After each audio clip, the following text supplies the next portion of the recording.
Felipe interrogou os seus discípulos dizendo: quem dizem os homens, ser o filho do homem?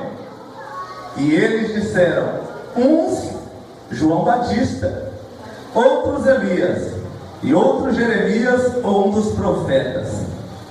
Disse-lhes ele: e vós, quem dizeis que eu sou? E Simão Pedro respondendo disse: tu és o Cristo, o Filho do Deus vivo. E Jesus respondendo disse-lhe: bem-aventurado és tu, Simão Bar-Jonas, porque não foi carne e sangue que te revelou, mas meu Pai que está nos céus.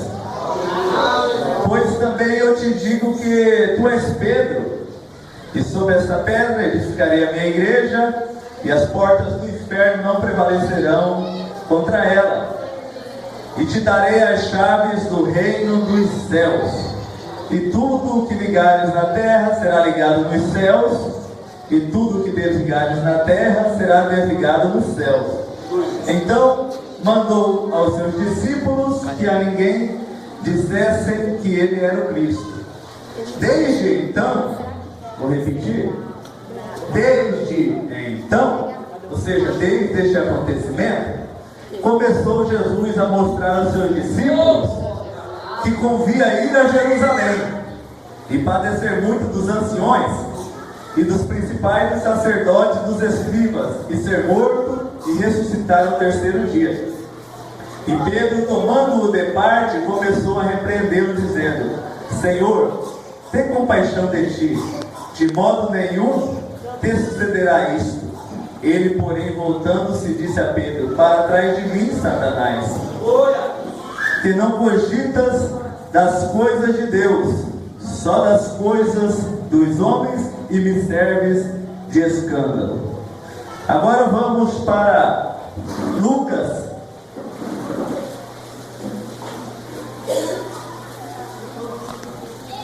Evangelho segundo escreveu São Lucas,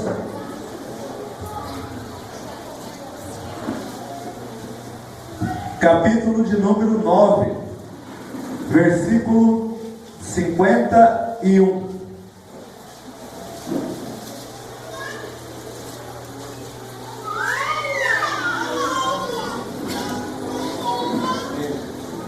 Que diz assim: e aconteceu que, completando-se os dias para a sua assunção, manifestou o firme propósito de ir a Jerusalém. Agora, para fechar, Lucas, capítulo de número 13.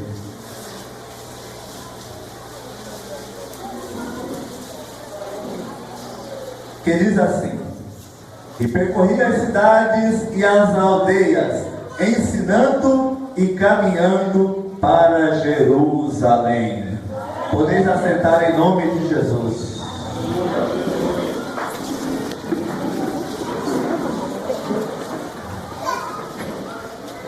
Os primeiros versículos que nós lemos, nós entendemos que, e eu fiz questão de frisar essa expressão, desde então, nasceu devido a uma revelação. Tudo por conta de uma revelação. E revelação essa de quem era Jesus. Porque tudo começa quando a pessoa recebe a revelação de quem é Jesus. Jesus Cristo está em Cesareia de Filipe com os seus discípulos, e ele começa a interrogá-los acerca de si mesmo em relação aos de fora. Primeiramente, quando ele diz: quem diz as pessoas aí fora ser o Filho do Homem? Jesus estava dizendo: essas pessoas que não andam conosco, que não comungam da mesma fé que nós, que não têm intimidade comigo,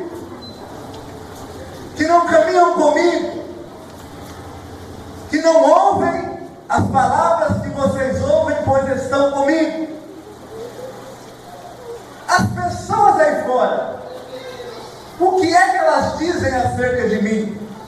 Quem sou eu à vista delas? Quem sou eu ao parecer delas? Quem sou eu ao diagnóstico delas?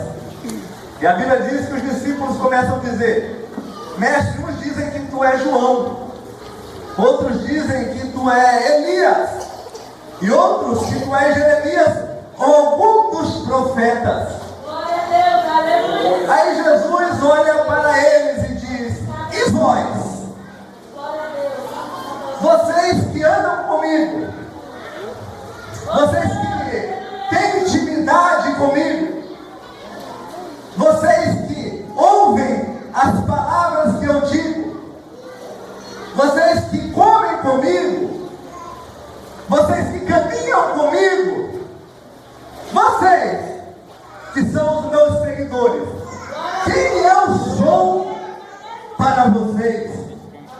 Então Pedro, tomando a palavra, ele diz: tu és o Cristo, o Filho do Deus vivo. Olha aqui, nós entendemos que as pessoas de fora conhecem a Jesus de maneira distorcida. Que as pessoas de fora conhecem a Jesus de maneira nublada, de maneira opaca, de maneira ofuscada. Mas nós conhecemos a Jesus claramente.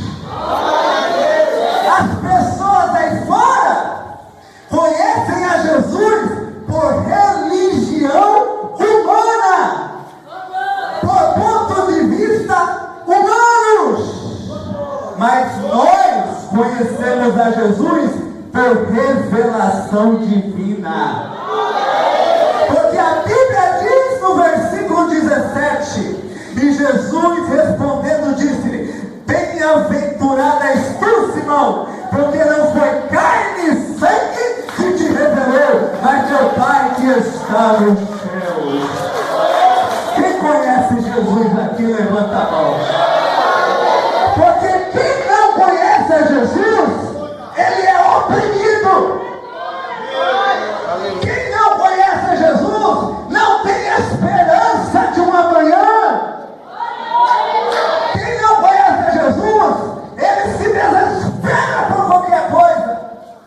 Quem não conhece a Jesus, quando ele vê que a água do mar agitado está entrando dentro do barco, ele se desespera e acha que é o fim. Quem não conhece a Jesus, ele acha que a morte é o fim de todas as coisas. Quem não conhece a Jesus, ele é iludido, ele é enganado pelas seitas e heresias. Mas quem conhece a Jesus vive em paz. Quem conhece a Jesus sabe que o amanhã pertence a Deus. Quem conhece a Jesus em meio às provas, lutas, adversidade, não se desespera, porque sabe que o Mestre está com ele em todas as situações, em todas as ocasiões. Quem conhece a Jesus, ele não sobe num prédio e quer dar cabo da sua vida, ele não pega uma arma e quer se suicidar. Quem conhece a Jesus, ele aprova a luta, a adversidade, ele vai dobrar o seu joelho e vai falar com o seu conhecido. Porque se você não conhece a Jesus ainda, você tem que receber uma revelação de Deus de quem é Ele. Você tem que receber a revelação de Deus sobre aquilo que Ele fez por você. Você tem que receber a revelação daquilo pela graça que Ele trouxe para a tua vida, te traz de benefícios. Porque senão você vai achar que é o fim. Você vai achar que não tem mais jeito, que não tem mais solução. Você vai achar que você vai morrer nessa vida, que teu filho vai morrer nessa vida, que teus parentes vão morrer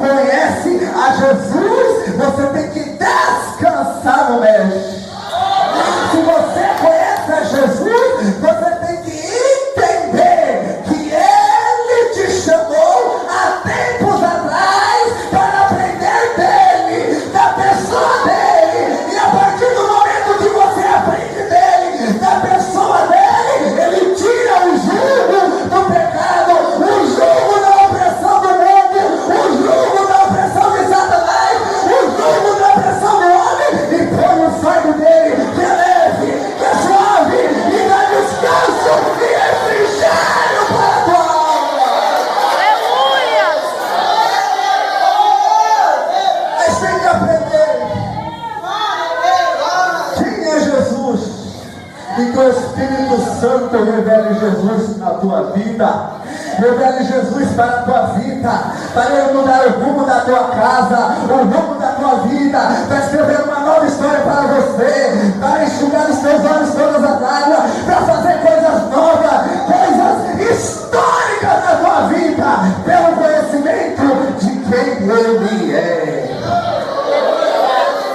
Então foi revelado a Pedro quem era Jesus. Ele era o Cristo, ele é o Cristo. E a Bíblia diz que não foi carne nem sangue, mas foi Deus que revelou.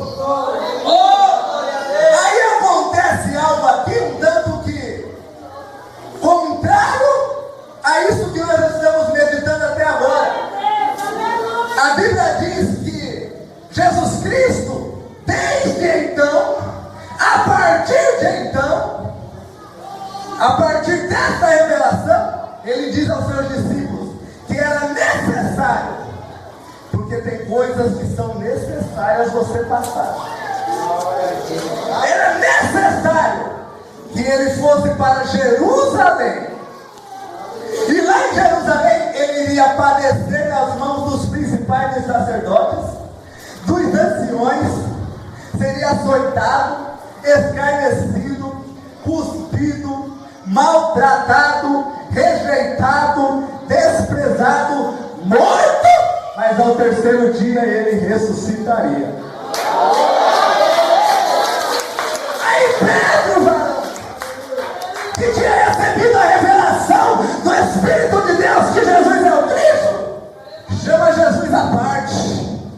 Se acha no direito de chamar Jesus à parte, não para consolar a ele em relação àquilo que ele ia passar, mas para repreendê-lo. Aqui declara, repreendeu Jesus, como que dizendo, tem compaixão de ti, rapaz.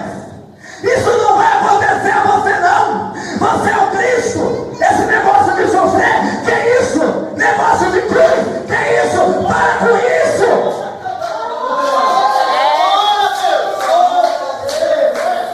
Sabe quem estava por trás de Pedro? Era Satanás. Jesus repreende aquela esfera maligna por trás de Pedro, dizendo, para trás de mim, Satanás, porque não convidas das coisas de Deus, só do homem. Cogitar, mirar o alvo, focar o alvo e ir avante. O foco de Jesus era Jerusalém. O foco de Jesus era o Calvário. O foco de Jesus era a cruz. Mas Satanás, por trás de Pedro, usando Pedro, quis tirar Jesus desse foco. Mas Jesus falou, para trás de mim. Sabe por que para trás de mim? Porque Satanás, você vai ver que atrás de mim tem uma multidão que renunciaram a si mesmo, tomaram a sua cruz e estão seguindo após mim para Jerusalém. Para trás de mim, Satanás, porque a multidão de crente que me segue vai te atropelar, mas não vai errar o alvo.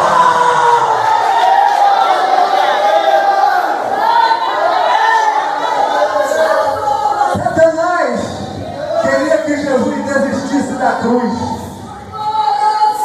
Satanás queria que Jesus desistisse dos propósitos redentores que ele tinha traçado junto ao Pai e ao Espírito Santo na eternidade. Satanás queria que Jesus desistisse do seu foco salvífico. Esse acontecimento passa, a esfera maligna é repreendida. Aí Jesus reúne os seus discípulos e diz, daqui uns dias, 8 dias segundo a Bíblia, alguns de vós vão ver o Filho do Homem vindo com poder e glória no seu seu reino. Tá? A Bíblia diz, 8 dias depois ele pega Pedro, Tiago e João. E a Bíblia diz que eles sobem o monte Tabor. E Jesus, reunido com os seus discípulos ali, ele começa a orar. E a Bíblia diz que enquanto ele está orando, as suas vestes tornam-se brancas. E começam a brilhar mais do que o sol, porque ele se transfigura em glória. E a Bíblia diz que aparecem 2 varões falando com ele. Quem era? Moisés e Elias. E a Bíblia diz que eles falavam com Jesus acerca da sua morte, a qual dar-se-ia em Jerusalém. Era como se Moisés e Elias falassem para Jesus: não desista, não pare, Aleluia. Jerusalém te espera. O propósito dar-se ao fim em Jerusalém. É lá que o propósito será consumado.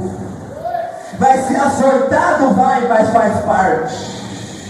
Vai ser cuspido, vai, mas faz parte.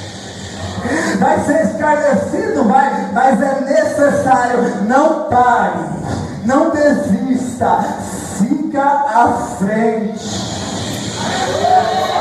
Olha aqui, a palavra do diabo, através de Pedro, para a tua vida, conforme foi para a vida de Jesus, é para você parar, é para você desistir, é para você voltar atrás, é para você endurecer a fé, é para você se desviar, é para você largar a mão do arado, é para você deixar a tua cruz, é para você abandonar a tua fé, é para você ficar prostrado na tua casa, é para você ficar prostrado à beira do caminho, é para você continuar nessa sonolência espiritual, é para você continuar nessa decadência espiritual, é para você continuar no pó, é para você continuar no chão, é para você continuar inerte, parado, estagnado na obra, é para você não ofertar mais, é para você não dizimar mais, é para você não vir mais nos cultos, é para você não crer mais em nada,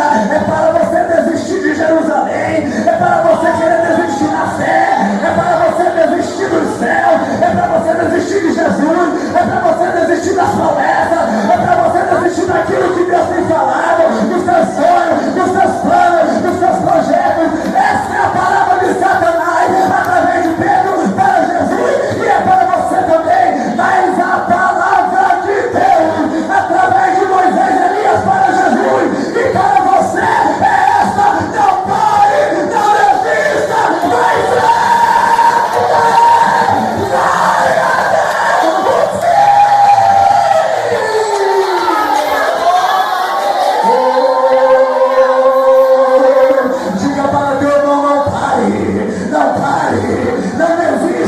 Jerusalém está ali na frente, Jerusalém está ali na frente, o céu de glória te espera, não para!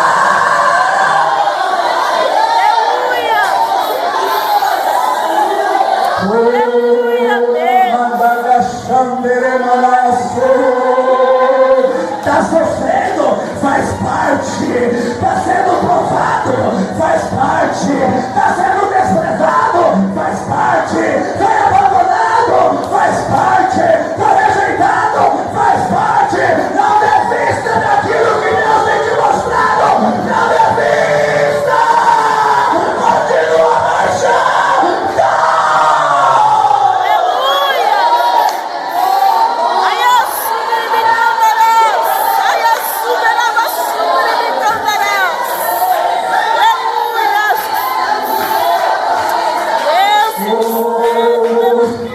João capítulo 21, a Bíblia diz que Pedro mais os discípulos resolvem voltar para a pescaria, para a velha vida. Jesus se manifesta para eles na beira da praia de manhã, faz uma pesca, um milagre ali na pesca, porque não tinham pescado nada. Pedro diz: quem é este? João diz: é o Senhor. Pedro se lança na água e vai até a praia nadando. Os discípulos vão no barco. A Bíblia diz que Jesus tem lá pão e peixe na brasa para eles. Eles comem. Aí Jesus vai ter um particular com Pedro, porque Pedro achou que Jesus tinha desistido dele, porque ele negou Jesus 3 vezes. Ele olha para Pedro e diz: Pedro, tu me amas mais do que esse? Pedro diz: te amo, Senhor.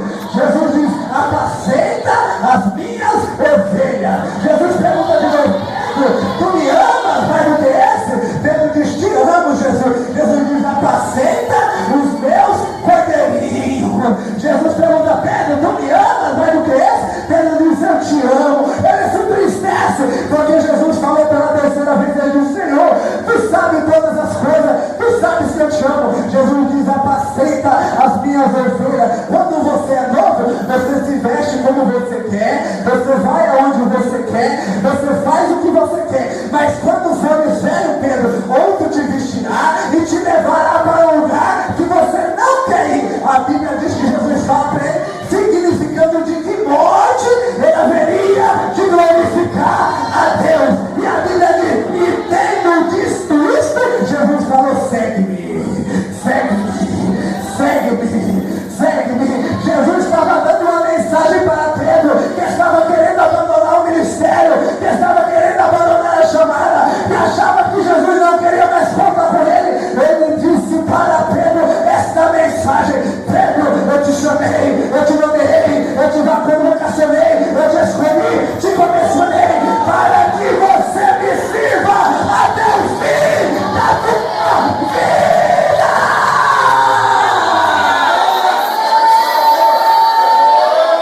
Aleluias! Elias, come pão, bebe água, lá vai a tua caminhada.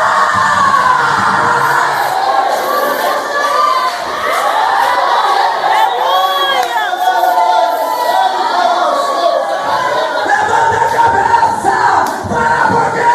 Desistir por quê? Poderoso e fiel é aquele que te chamou. Olha pra ele,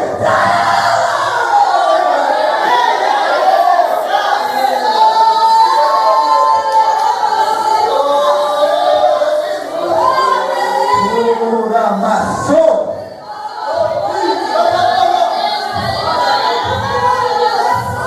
Aqui.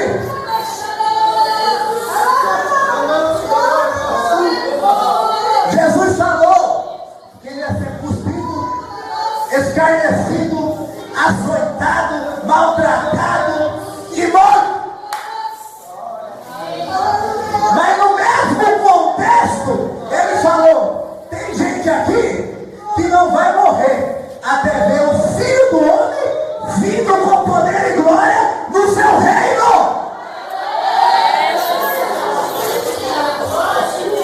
Primeiro ele fala que ele ia ser morto, escarnecido, ia apanhar, ia sofrer. Depois fala de trono, de reino. É porque Jesus pode ter sido açoitado, afrontado, escarnecido, zombado, crucificado, mas ele não perdeu o trono. Não importa a situação que você está enfrentando, a provação, a adversidade, a calúnia, isso não tem poder de tirar você da posição que Deus te colocou.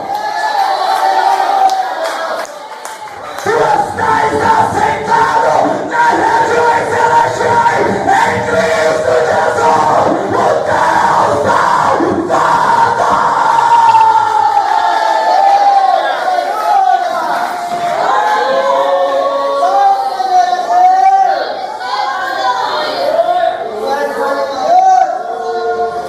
Versículo 51. Eles descem do monte. E depois que descem do monte, a Bíblia diz: e aconteceu o quê? Completando os dias para Jesus ser assunto ao céu, ou seja, voltar para a glória, voltar para o Pai. A Bíblia diz que manifestou o Aleluia. firme propósito de ir a Jerusalém. Lá em Cesareia de Filipe, ele falou do propósito, mas depois que desceu do monte, ele firmou o propósito. Até quando você só vai falar do teu propósito de ir para Jerusalém? Deus quer que nesta noite você firme o propósito. Firme o propósito. Uma coisa é falar que quer ir para o céu, outra coisa é aceitar no teu coração que você vai.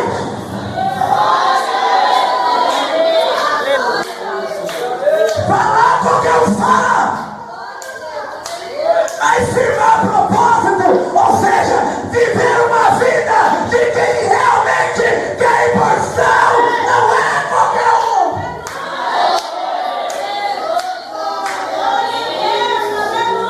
Firmar o propósito, até onde você só tem falado.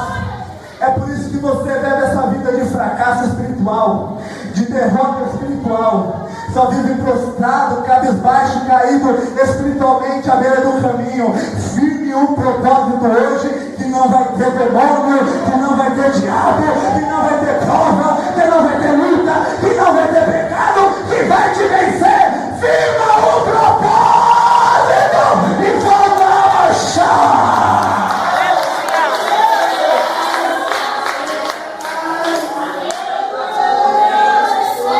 Porque tem uma coisa, presbiteriano, quem só fala do propósito não perde quase nada, mas quem firma o propósito perde alguma coisa. A Bíblia diz que Jesus firmou o propósito e ele mandou alguns dos seus discípulos irem adiante dele para Samaria, para preparar pouso para ele, porque era caminho para Jerusalém. E a Bíblia diz que eles foram e prepararam, mas quando Jesus chegou lá, as pessoas não deixaram ele entrar na casa. As pessoas não quiseram ele na casa.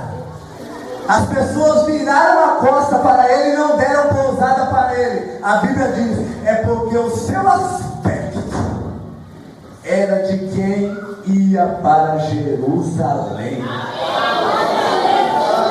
Porque quem firma o propósito de ir para Jerusalém, o aspecto dele demonstra isto.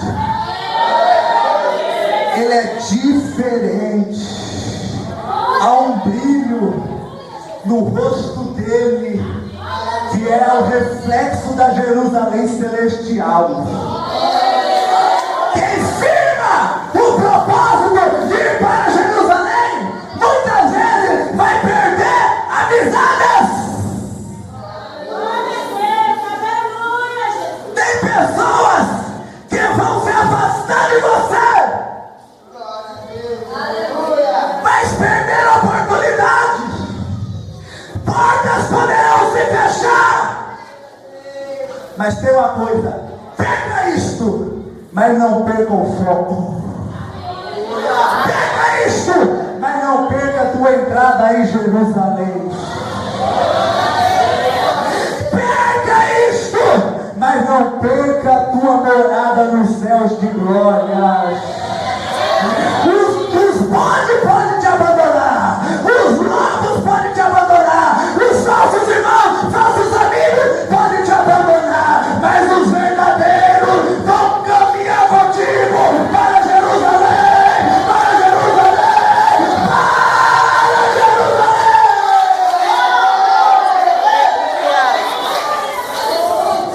E ele vai sentindo a Jerusalém. Olha para cá, finalizando. Mas como que era o caminhar de Jesus para Jerusalém? A Bíblia diz em Lucas 13 que ele caminhava de aldeia em aldeia, de cidade em cidade. ele não fazia acepção de locais. Ele entrava nas aldeias e entrava nas cidades. Ele entrava nos grandes centros, mas entrava nos povoados. Ele vinha na sede, mas também ia nas congregações. Não fazia acepção. E a Bíblia diz que ele ia indo primeiro ensinando e caminhando. Porque no nosso caminhar rumo a Jerusalém, nós temos que seguir o exemplo de Jesus e caminhar pregando a palavra de Deus, anunciando a palavra de Deus, proclamando a palavra de Deus para aumentar a multidão que está caminhando para Jerusalém. Mas a Bíblia diz que não somente ele ia andando e ensinando, mas a Bíblia diz também, versículo 31, naquele mesmo dia, chegaram os fariseus dizendo: sai, retira-te daqui, porque Herodes quer matar-te. E lhes respondeu Jesus: ide, e dizei àquela raposa: eis que eu expulso demônios e efetuo cura hoje e amanhã, e no terceiro dia sou consumado. E importa, porém, caminhar hoje, amanhã e no dia seguinte, para que não suceda que morra o profeta fora de Jerusalém. Primeiro, Jesus caminhava ensinando, e segundo, ele caminhava efetuando curas e expulsando demônios. Aleluia! Porque nada impede a marcha da igreja que tem o propósito de ir para Jerusalém. Nada! E por onde ela passa, ela deixa um rastro de poder. E esse rastro de poder pela palavra e pelo poder do Espírito Santo vai libertando, vai curando, vai renovando, vai batizando, vai fazendo sinais, prodígios e maravilhas. Porque esse é o caminhar da igreja. Só que no caminhar da igreja sempre aparece uns Herodes da vida, que, como Satanás, insistem em tirar a igreja do foco. Porque Jesus está caminhando para Jerusalém. E Herodes manda os fariseus falarem para ele: ó, Herodes falou que vai te matar. É para você voltar, é para você sair daqui, porque ele vai te matar. Mas Jesus, que não teme ameaça de homens, disse: ide dizer para aquela raposa. Porque quem quer impedir a igreja de caminhar para Jerusalém não passa de uma raposa. E a Bíblia é bem clara: apanhar minha raposa e as raposinhas. Ora cheia, maia, soque, telefonde, não temas a ameaça das raposas, não tema a ameaça das raposinhas. Atropela, passa por cima, não volte atrás, continua marchando, porque Jesus te espera na Jerusalém celestial. Uma grande multidão vai com ele. E essa multidão, amado, qual era a conversa dela? Senão sobre os sinais, os prodígios e as maravilhas que Jesus fazia. Não era menos do que 8.000 pessoas. Na multiplicação do pão e come 5.000, fora mulheres e crianças. Pelo menos 8.000 pessoas acompanhavam Jesus para onde ele ia. Olha para cá. Então eles iam conversando sobre as ressurreições, sobre a cura dos paralíticos. Olha para cá. Sobre a purificação dos leprosos, sobre a multiplicação de pães e peixes. Eles iam comentando sobre isso. E a Bíblia é bem clara: em meio a esta multidão, não foi nem dois, perguntou sobre salvação. Senhor, disse são poucos os que se salvam. No meio daquela multidão, pelo menos perguntou sobre aquilo que mais importa. Eu sei que você quer saber da tua cura. Eu sei que você quer saber daquela porta porque ela não abriu ainda. Eu sei que você quer saber por que é que você não recebeu aquela promoção. Eu sei que você quer saber sobre isso. E sei que você comenta sobre muitas coisas, vão passageiras, superficiais, vazias, naturais dessa vida. Mas nesta noite Deus pergunte sobre a tua salvação.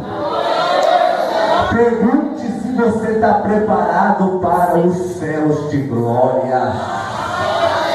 Pergunta se você está preparado para entrar em Jerusalém.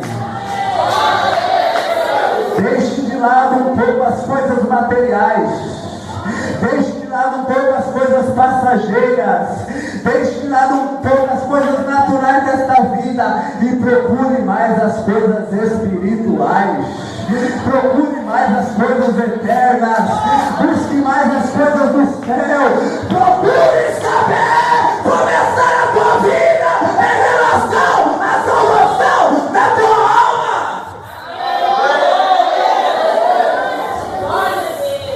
E Jesus respondeu. Porque quando a gente pede algo para ele responde segundo a vontade dele.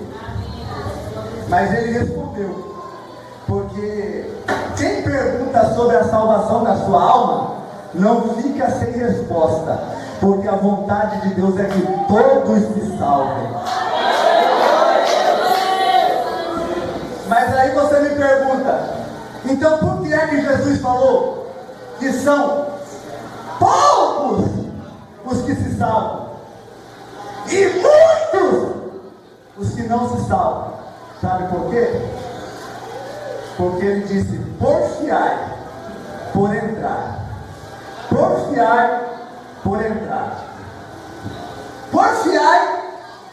Se você ir em Gálatas no capítulo 5, você vai ver que é obra da carne. Porfiai. Brigar, pelejar, obra da carne. Mas Jesus, em relação à salvação, disse, porfiai. Porque quando o assunto é a salvação, você tem que brigar mesmo. Quando o assunto é salvação, você tem que pelejar mesmo. Quando o assunto é salvação, você tem que batalhar mesmo. Primeiramente contra você mesmo. Segundo, contra Satanás e seus demônios. Não é contra os seus irmãos, é contra você mesmo. A sua natureza que não quer que você vá para o céu. Segundo, peleja contra Satanás e seus demônios. Mas não perca a batalha. Mas não perca a batalha. Sabe-se dia a dia vitorioso. Porfiai por entrar. Se ele falou por entrar, é porque a porta está aberta. E se a porta está aberta, só não entra quem não quer. Mas por que é que ele falou que muitos procurarão entrar e não poderão? É porque a porta é estreita.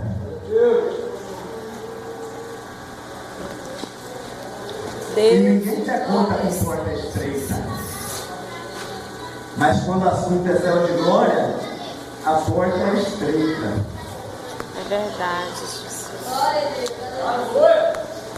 Porfiai por entrar pela porta estreita. Porque largo e espaçoso é a porta, e o caminho que conduz à perdição. Mas porque estreito e apertado é a porta e o caminho que conduz à vida, poucos são os que querem entrar por ela. Jesus não disse que espaçoso é o caminho que conduz à vida. Não, ele disse que espaçoso é o caminho que conduz à perdição, e muitos entram por ele. Mas apertado é a porta e o caminho que conduz à vida, e poucos são que entram por ele.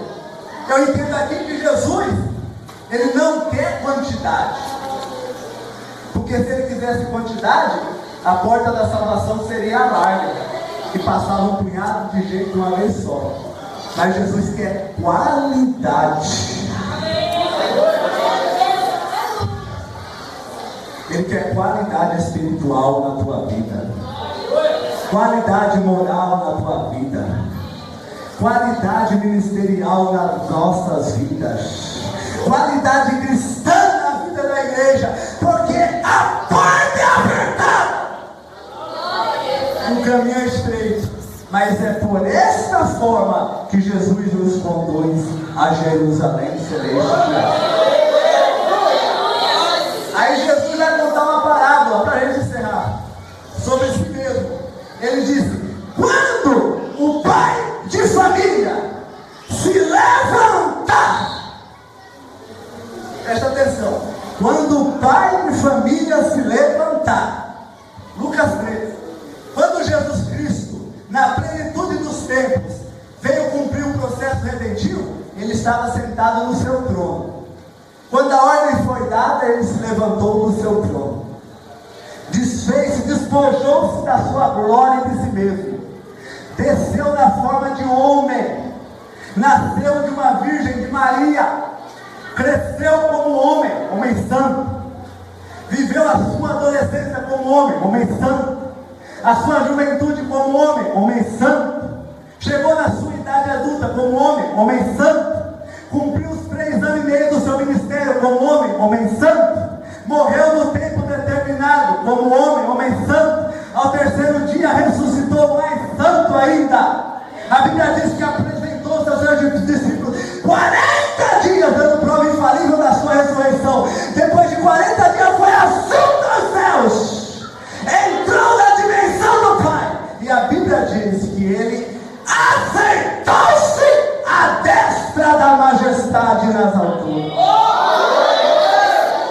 Hoje ele está assentado, mas a Bíblia diz na parábola que ele mesmo contou, que o pai de família vai se levantar, e quando o pai de família se levantar, é para fechar a porta. Hoje a porta da graça está aberta, mas o pai de família vai se levantar a qualquer momento para fechá-la. Quem está dentro está, quem está fora, fora vai ficar. E eu não estou falando desta casa física, estou falando da casa espiritual, como já foi dito aqui, a casa é a igreja, que somos nós. Você está dentro ou está fora de Cristo? Faz uma arca para ti, não é feio. E por um espaço de 40 anos pregando o evangelho daquela pessoa, daquela época, a justiça de Deus pela arca e o juízo que cairia, mas ninguém desconta. E a Bíblia diz que quando a arca estava pronta, Deus falou: entra para a arca, Noé. E o próprio Deus fechou a arca. E quando Deus fechou a arca, abriu-se outra porta, a porta do juízo de Deus que caiu sobre aquela geração. Porque quando o pai de família se levantar e fechar a porta da graça, outra porta vai se abrir, a porta do juízo de Deus que recairá sobre esta geração. Entra para dentro nesta noite. Não é tempo de viver passeando no mundo aí fora. Não é tempo de viver cocheando em 2 pensamentos. Não é tempo de ficar com a porta lá fora, outra porta aqui dentro. É tempo de ficar com os pés, com os braços, com o corpo todo dentro da igreja, dentro da casa. Não é tempo de viver uma vida dúbia. Não é tempo de viver uma vida hipócrita. Não é tempo de viver uma vida aqui dentro uma coisa, lá fora outra. Não é tempo de brincar com Deus. É tempo de viver uma vida de seriedade com Ele. Quer brincar? Vai brincar na pracinha, porque aqui dentro é lugar de seriedade. Volta! Acerta os teus poderes com Ele. Não se perca!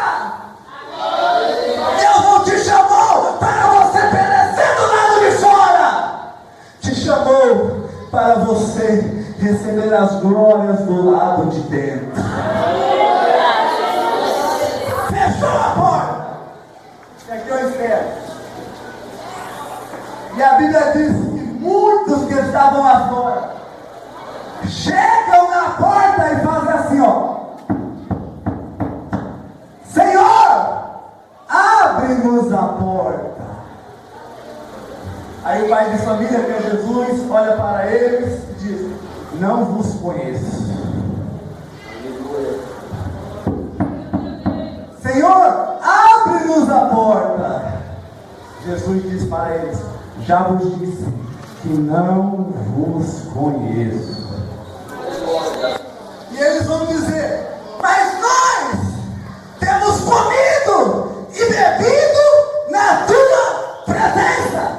Ô meu irmão, comer e beber na presença de Jesus, até o mais simples come e bebe, porque Ele é onipresente.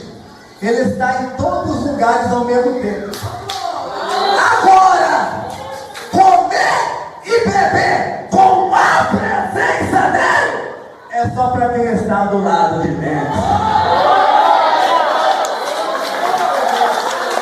Temos comido e bebido na tua presença. E aqui está o engano, aqui está o erro, aqui que muitos estão iludidos. E eles vão dizer: e tu tens ensinado nas nossas ruas.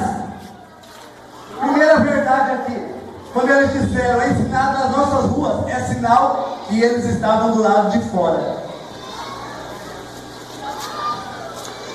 Não se iluda, não se engane como essas pessoas aqui, que gostavam de ouvir a pregação do pai de família, que gostavam de ouvir os louvores do pai de família, que eram simpatizantes aos ensinos do pai de família, mas não faziam isso do lado de fora. Talvez você esteja aqui como um amigo do Evangelho, como amigo do Alan, como amigo dos demais pastores que estão aqui. Talvez você esteja aqui porque tua mãe é crente, teu pai é crente, teu esposo, tua esposa é crente. Talvez você esteja aqui porque você é simpatizante dos evangelhos. Meu irmão, isso aí é ouvir o pai de família ensinar do lado de fora. Isso aí é ouvir o pai de família pregar do lado de fora. Isso aí é ouvir o pai de família anunciar o evangelho nas ruas. Isso não te garante salvação. O que te garante salvação é você crer naquilo que o pai de família está te falando do lado de fora e você decidir entrar do lado de dentro. Salvação não vem só pelo ouvir e continuar aí fora deste mundo, amigo do mundo, de mãos dadas com o mundo. Salvação te garante a você ouvir, crer, entrar para dentro, virar as costas do mundo e dizer: eu quero Jesus, eu quero Jerusalém, eu quero o céu.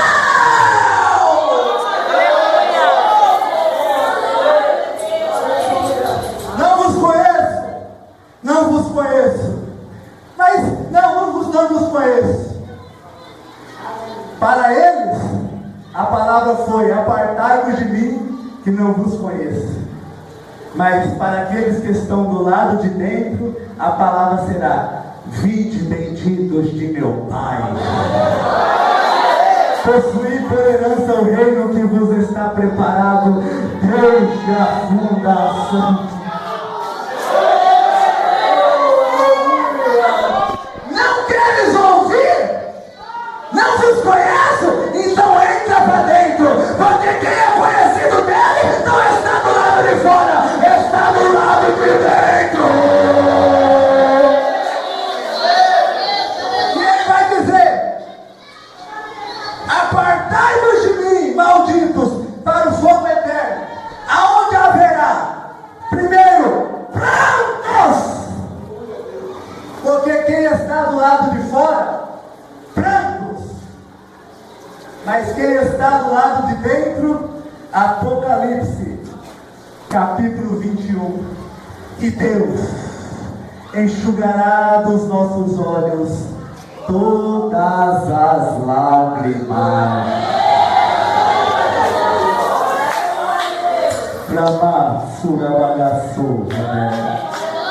Infelizmente, enquanto muitos vão estar pranteando de tanta dor e sofrimento naquele lugar, nós estaremos na glória, tendo as nossas lágrimas enxugadas pelo próprio Jesus.